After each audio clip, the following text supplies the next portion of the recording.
Hello,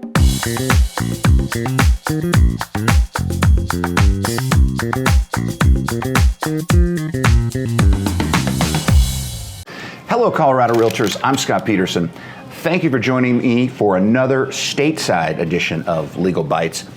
For this one, we finally made it back from Guadalajara to the United States of America, and now we're in Chicago, Illinois, enjoying a Chicago dog, something you can only get in Chicago. And let me just point out what is a Chicago dog and what is not a Chicago dog. Chicago dog, not a Chicago dog. Jacob, that's no way to eat a Chicago dog. Get out of here. Let me show you what's in a Chicago dog. It's got a hot dog, of course, on a poppy seed bun. It's got sport peppers. It's got some green relish. There's some tomatoes in there, and there's, of course, mushrooms, mustard. Never ketchup. Never ketchup on a Chicago dog. You know that, right, Colorado Realtors?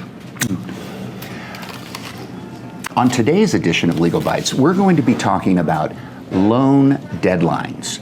For some reason, and this was changed a number of years ago in the Colorado Commission approved contract form, but it used to be the loan conditions deadline was paragraph 5.2, and probably 6-7 years ago now that was split into 5.2.1 loan terms deadline and 5.2.2 loan availability deadline.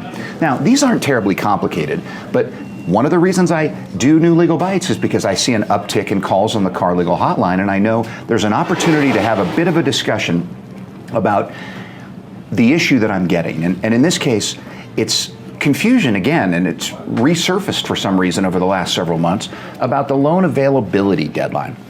So we know the loan terms deadline, 5.2.1. What that is for the buyer to look at all of the loan terms, the rate, the amortization period, the cost, the monthly fees, anything associated with their loan, and say, I like it, I'm in or I'm out.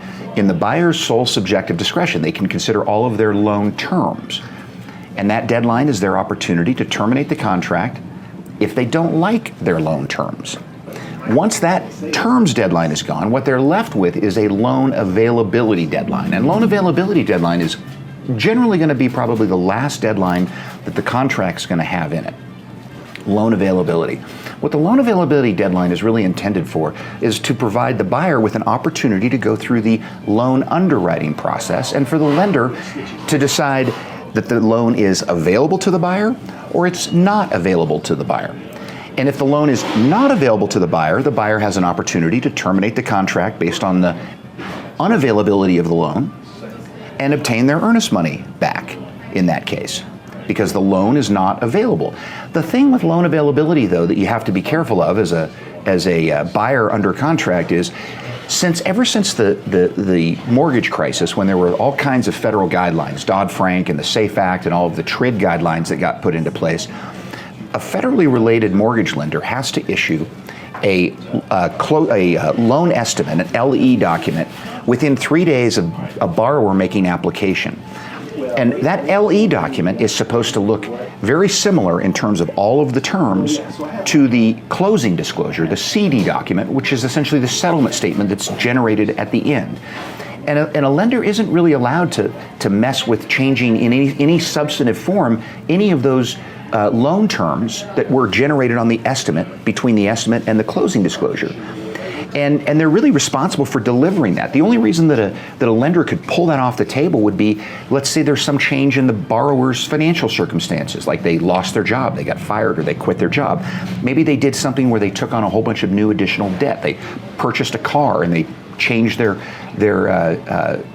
loan to value. What am I saying here, Carter? Is their debt to income ratio is what I'm trying to say.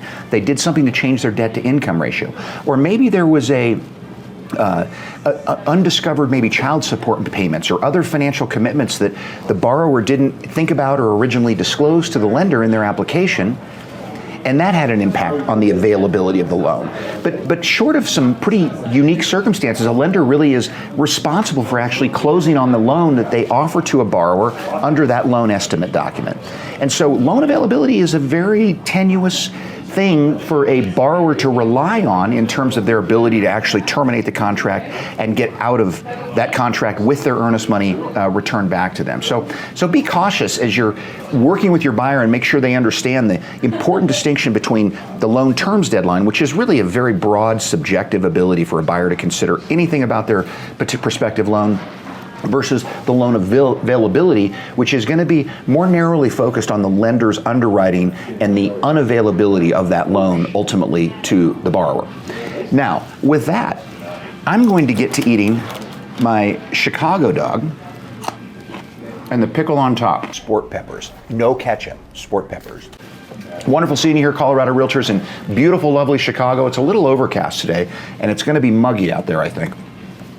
We're headed on the next edition of Legal Bites in honor of a very hot series that you've been watching on television, back overseas, and I'm talking the Far East. We're going east. Think Thailand, beautiful Thailand. I'm really looking forward to it. I think I'm going to take a few weeks off and just kick the heels up in Thailand. I don't know if I'm going to bring Jacob yet. The way he eats his hot dogs, probably not worth taking to an exquisite place like Thailand. But we'll see you on the next edition of Legal Bites from Thailand.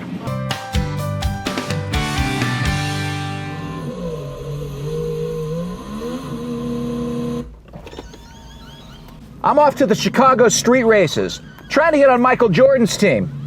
The Bulls! And for us to win, this is even worse. A little quicker next time, kid.